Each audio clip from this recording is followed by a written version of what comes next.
창세기 46장 1절에서 4절 말씀.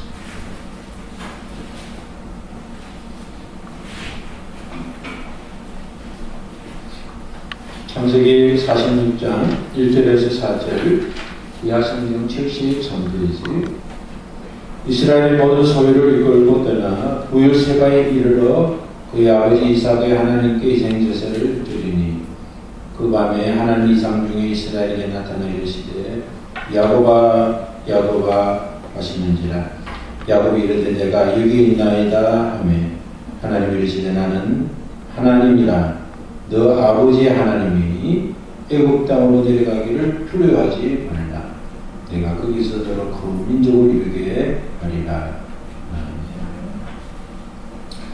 세상에서 가장 위대한 일은 하나님의 뜻을 이루는 겁니다. 우리가 살면서 가장 위대한 일을 이루는 것은 우리를 통해서 하나님의 뜻을 이루는 것입니다. 하나님의 뜻을 향하는 자는 하나님의 뜻에 필요한 양식을 공급해 줬습니다. 우리에게 사랑이 필요하면 사랑, 우리에게 희락이 필요하면 희동, 우리에게 믿음과 소망이 필요하면 믿음과 소망을, 우리에게 먹을 것, 입을 것, 나눌 것이 필요하면 하나님 먹을 것, 입을 것, 나눌 것을 베풀어 주십니다. 그럴 때 우리는 요셉처럼 하나님 뜻을 행하는 자, 그런 자가 되기를 소망하시기를 바랍니다. 야곱은 요셉이 살아있다는 소식을 듣습니다. 너무나 놀라운 소식입니다. 아들이 17살 된 아들이 도로에 서든 아니면 산지에 서든지 모르지만 형을 찾으러 갔다가 짐승의 밥이 되었을 것이라는 그런 생각으로 살았던 아들이 살아있다는 소식, 그리고 아들이 애굽의 총리가 되었던 소식, 그 아들이 자기를 또 자기 가족들을 애굽으로 이주하겠다는 그 소식, 또 왕의 수레와 선물을 보면서 야곱은 마음에 기쁘지 않을 수가 없었습니다. 야곱은 이제 온 가족들과 또 자기 안에 일하는 모든 사람, 또 소의 양과 염소 모든 가축을 데리고 이제 아들이 사는 땅 애굽으로 떠나게 됩니다. 야곱인 이스라엘은 애굽으로 가는 도중에 오늘 성경을 읽었더니 부엘세바에 멈췄다 그랬습니다. 부엘세바는 어떤 땅입니까? 야곱이 형과의 다툼이 있기 전, 형으로부터 사람의 방법으로 형의 명예를 빼앗고 장자의 명분을 빼앗고 아버지를 속여서 어쩔 수 없이 떠날 수밖에 없었던 때까지 그의 가족들과 함께 살았던 곳이 부엘세바입니다. 그래서 이제 야곱이 이스라엘이 가나안을 떠나서 살던 집을 떠나서 애굽으로 가는 도중에 부엘세바에 멈추었습니다. 부엘세바를 떠나게 되면 약속의 땅을 떠나게 될 겁니다. 그래서 야곱은 부엘세바에서 아버지 이삭의 하나님께 희생 제사를 드립니다. 하나님께 희생 제사를 드릴 때 제물로서 제사를 드리는 것이죠. 그 제사를 드릴 때 하나님께서 밤에 이상 중에 그 밤 이상 중에 나타나셨습니다. 야곱아 야곱아 하나님 부르실 때 야곱이 내가 여기 있습니다. 하나님 부르실 때 우리가 내가 여기 있습니다 라고 대답하는 것이 중요합니다. 여러분 이제 잠이 오시는지 오는지는 어떻게 해야 될지 모르겠는데 건정아 기도를 그만하고 눈을 켜라. 이제 그 야곱이 하나님이 야곱에게 야곱아 야곱아 부를 때 내가 여기 있습니다 그렇게 대답하는 겁니다. 기도는 기다렸다가 응답받는 게 아니고 기도를 하는 가운데 응답받는 게 제일 좋은 기도입니다. 기도를 하나님 언제 응답하시는 게 아니고 기도하면서 하나님 뭐라고 하시는지 그걸 알고 그래야 기도가 정리되는 것이지, 기도를 해놓고 응답이 언제 올까 기다리면 그 하나님도 답답하시고 우리도 답답합니다. 하나님은 기도는 하나님과 대화하기 때문에 기도를 하면 여러분 안 느끼시면 다 들으신 걸 확신하니까 그대로 믿으면 응답입니다. 또 어디 기도 무슨 말씀 들을 수 있겠지만 그냥 내가 기도했으면 하나님이 들으셨으니까 그렇게 하실 거다. 응답을 받은 겁니다. 그게 확신을 갖고 살면 되는 겁니다. 야곱은 그의 일생에 8번 하나님과 한 이상과 하나님을 만났습니다. 오늘 하나님께서 야곱에게 하나님을 소개합니다. 나는 하나님이다. 그리고 나는 너 아버지의 하나님인데 응답은 뭡니까? 두려워하지 말고 내려가라는 겁니다. 야곱은 부엘세바를 떠나는 것이 아들을 찾아가는 것은 매우 기쁜 일이지만 그러나 약속의 땅을 떠나는 것은 매우 불안한 일입니다. 왜냐하면 가나안 땅에 200년 동안 아브라함과 아버지를 통해서 200년 동안 그곳에 살고 있었던 땅이기 때문에 불가피하게 애국으로 가야 하지만 그러나 하나님의 약속한 땅을 내가 떠나서 가는 것이 정말 괜찮은가 하는 두려운 마음이 있었습니다.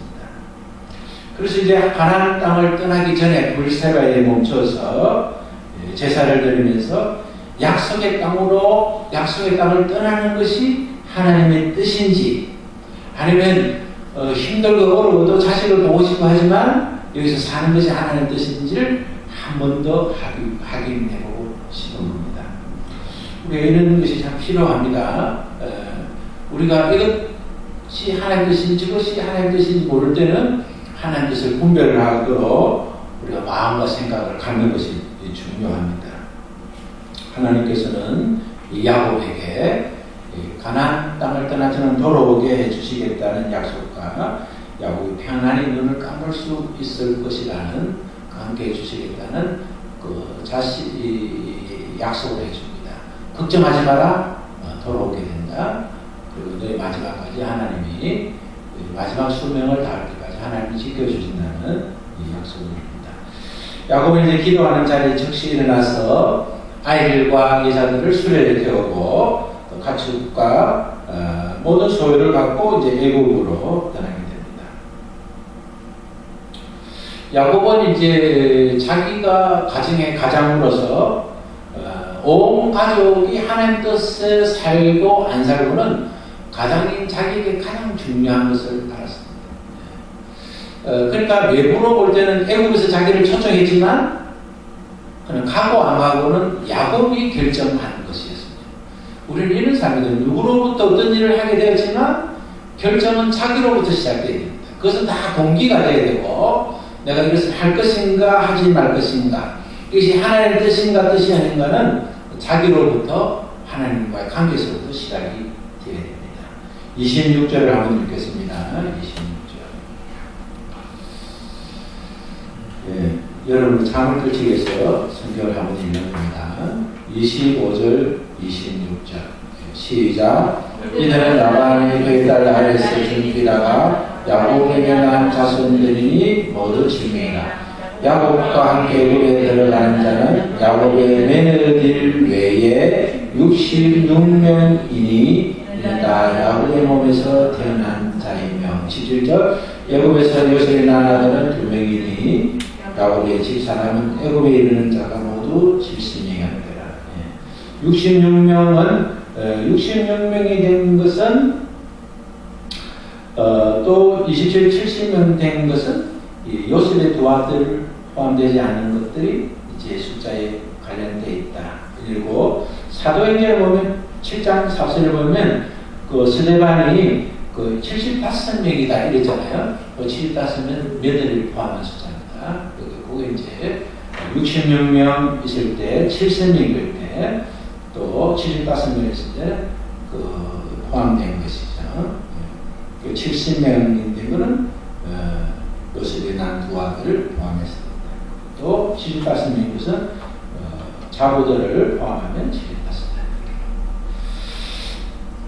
야곱이 이제 하나님의 음성을 듣고 하나님 뜻인 줄 알고 가나안을 부엘세바를 출발해서 애굽에 가까워지면서 가장 문제인 것은 유다를 애굽에 로 먼저 가서 자기가 온다는 사실을 요셉에게 전한 겁니다.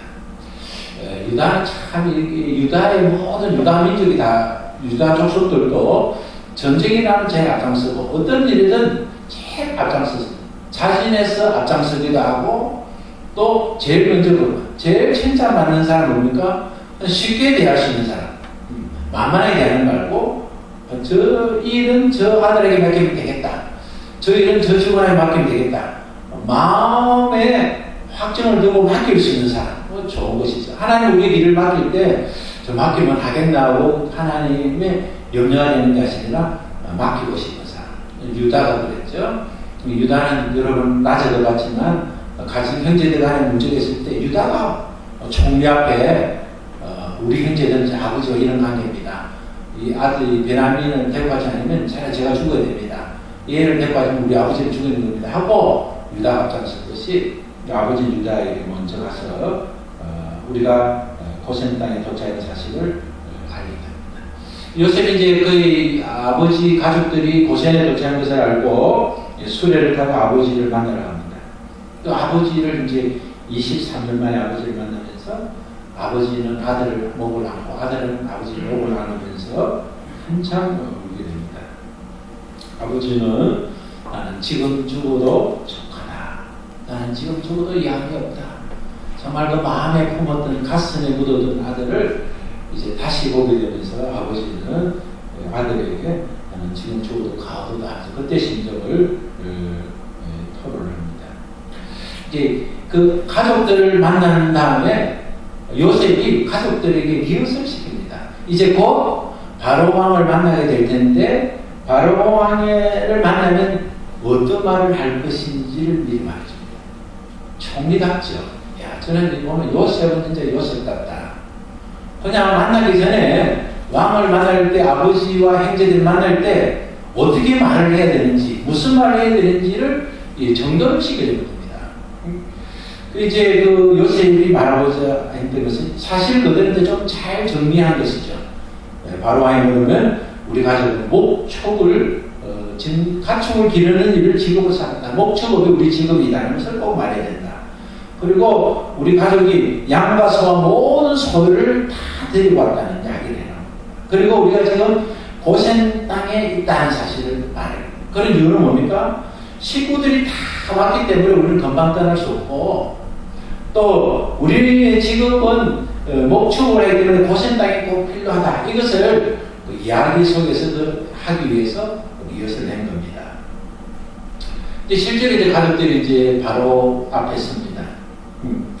바로 앞에 설 때 이제 바로 왕이 가족들에게 묻기를 너희 업이 무엇이냐, 직업이 무엇이냐 물으면 저는 목축을 배워왔습니다.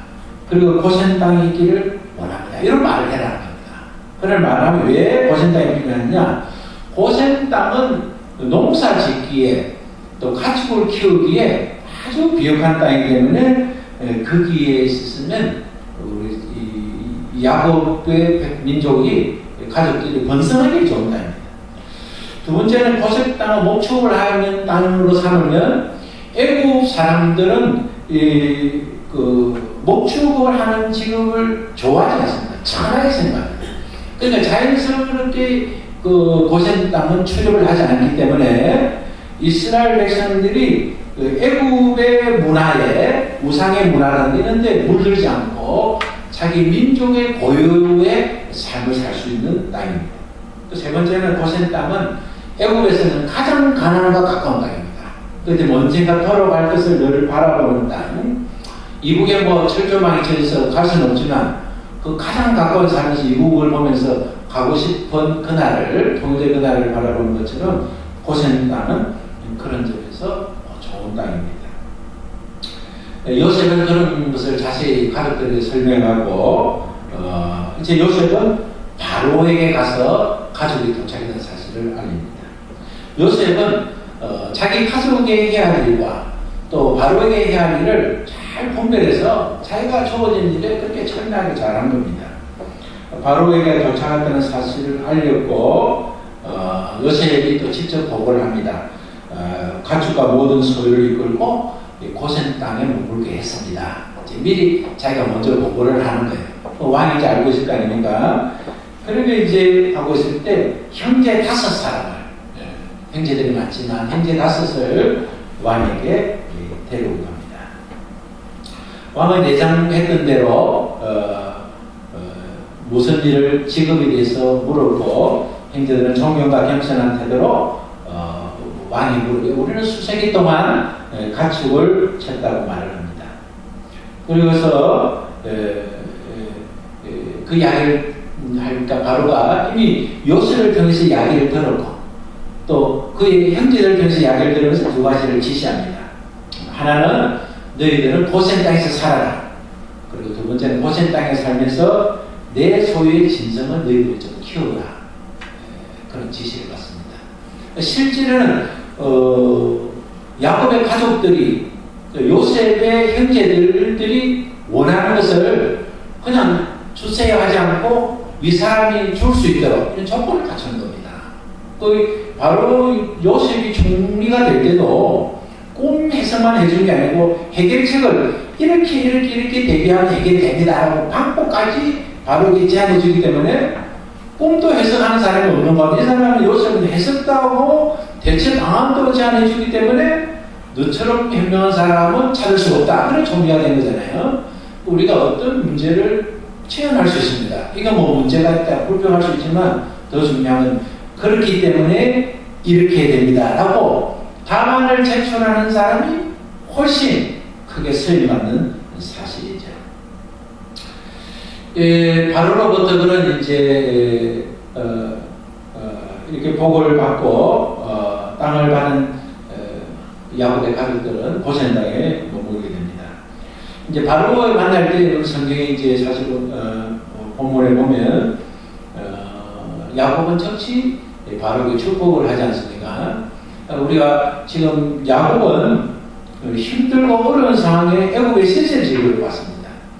그러나 내가 신세를 지르고 왔는데 여기서 어떻게 할 수 있냐 그런 게 아니라 야곱은 하나님 앞에 쓰인다. 하나님이 인도하신 땅이기 때문에 그것은 작게는 애굽의 땅이지만 크게는 다 하나님의 땅입니다. 그러니까 그가 바로를 축복하게 된 것은 다른 말로 하면 하나님을 증거했다고 볼 수 있습니다. 바로가 야곱의 나이를 묻습니다. 그러니까 야곱은 나의 나이는 130세이고 험악한 세월을 지냈고 자신의 삶은 살았던 세월은 조상에게 못 미친다. 그렇게 말했잖아요. 그 말은 무슨 말입니까? 나는 130살이지만 우리 아버지 할아버지가 사셨던 그 나이에 비하면 아주 그렇게 많이 살지도 않았습니다. 이 말이죠. 그의 아버지는 180살까지 사셨고 그의 할아버지는 175을 사셨고 자기는 이제 130살이기 때문에 그 아버지와 할아버지의 살았던 연륜에 비하면 저는 아직까지 아무것도 아닙니다. 그런 말을 합니다. 47장을 읽겠습니다.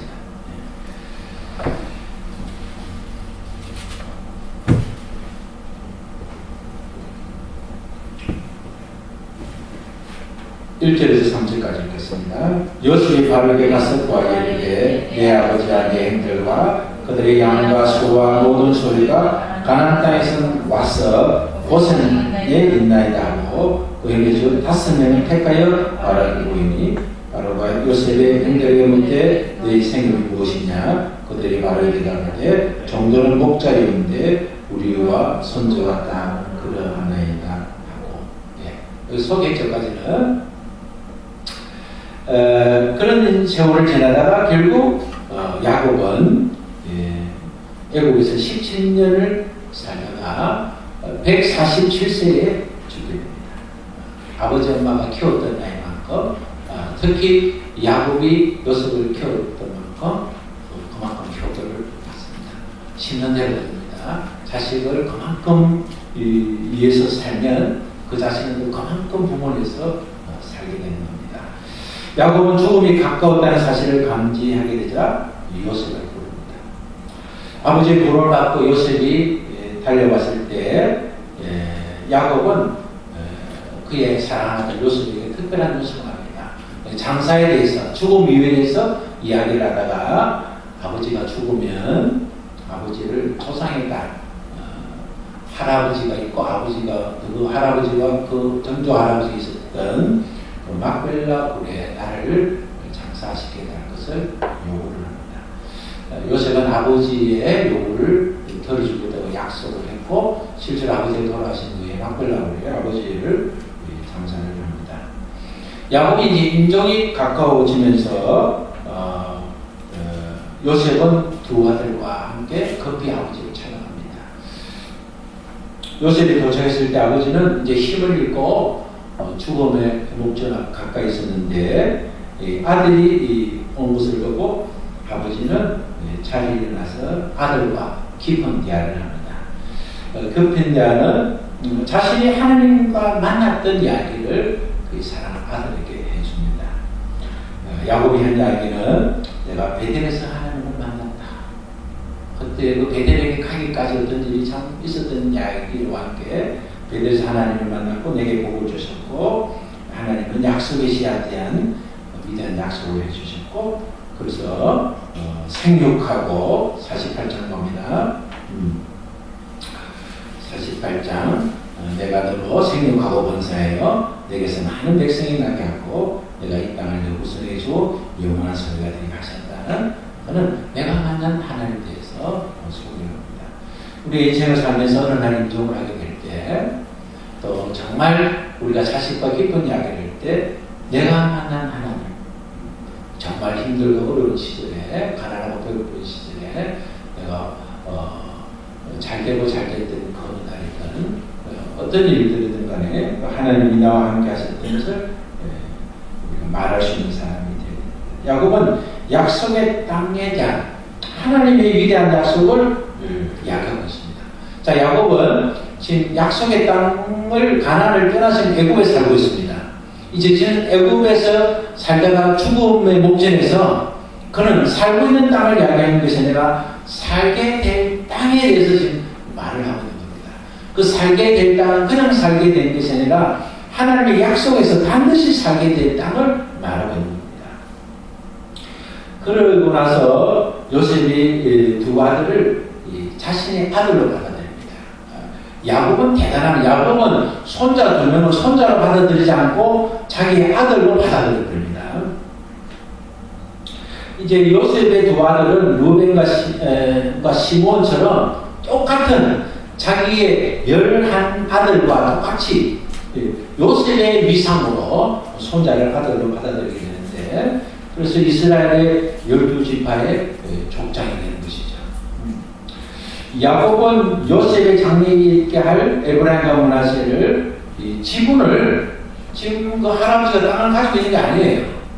근데 약속의 땅에 갈 거니까 그 땅을 자기 것으로 인정하고 그 땅의 지분을 두 손자를 아들로 삼고 아들 지분으로 나누는 겁니다.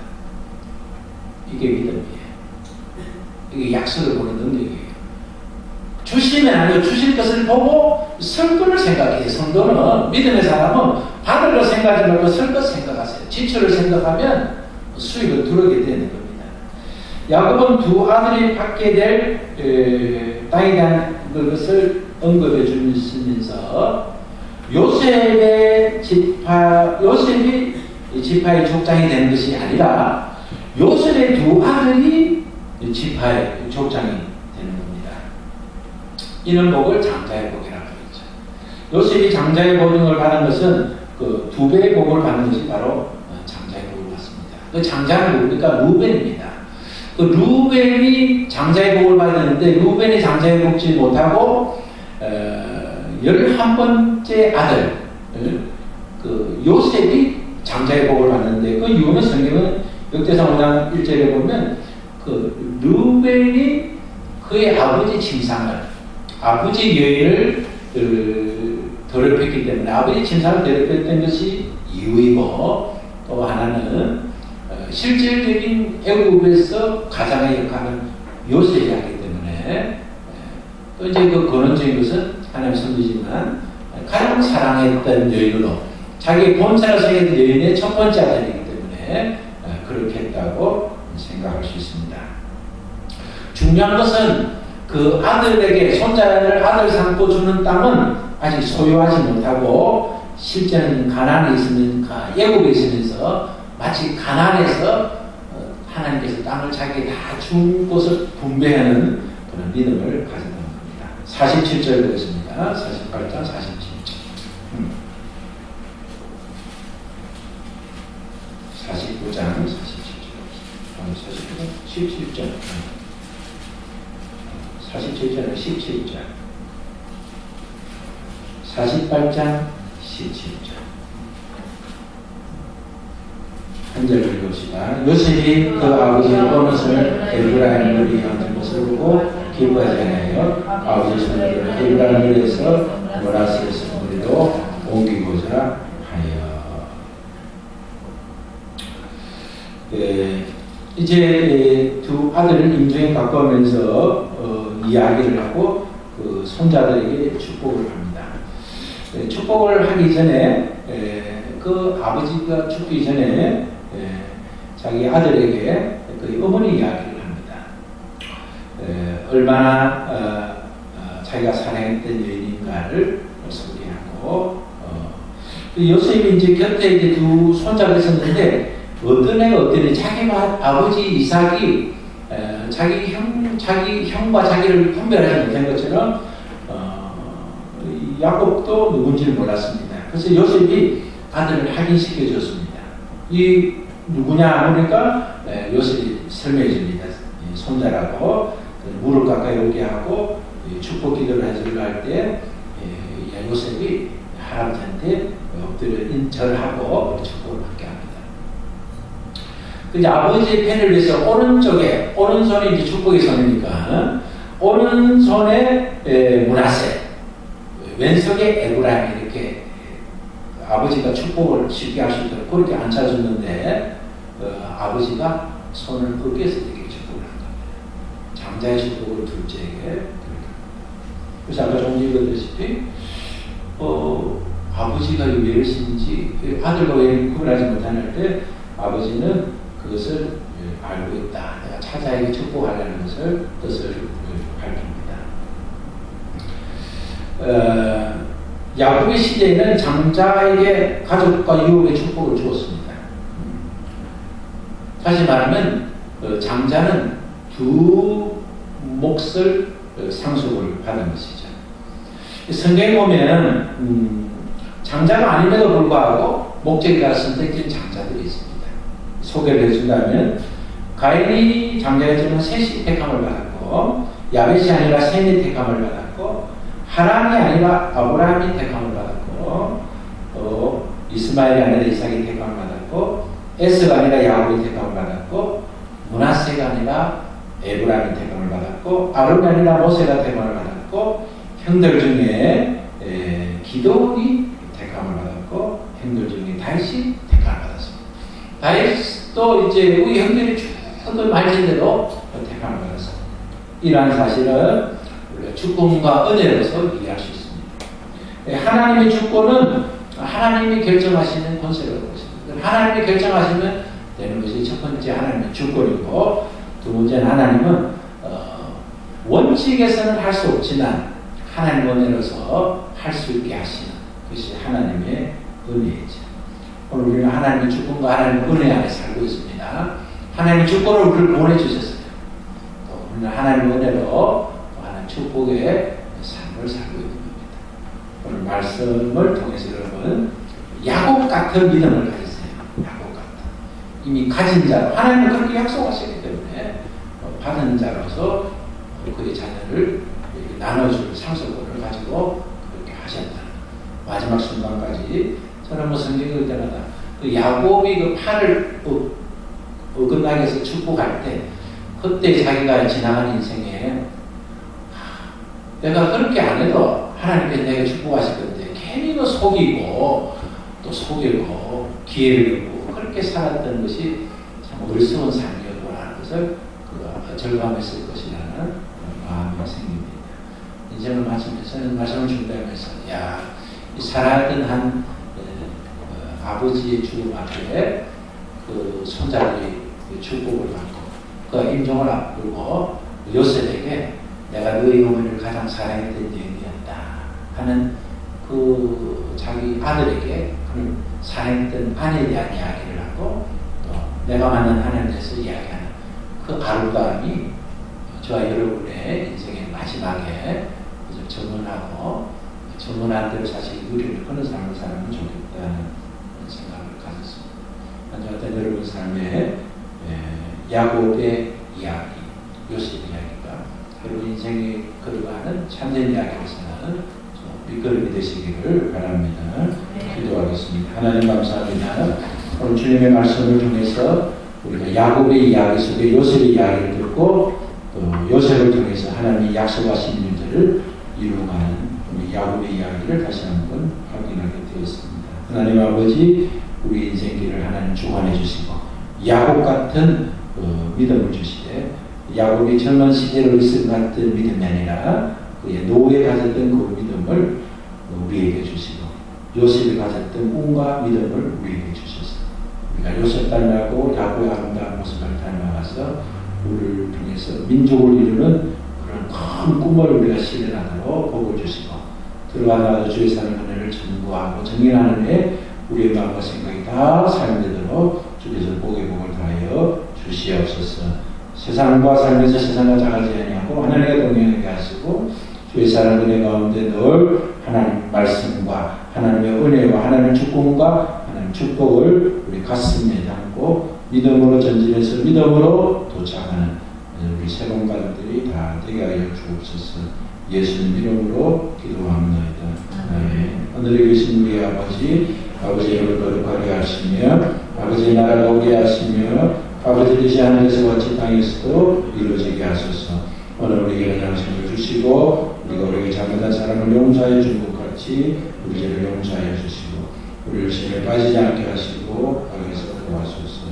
나라와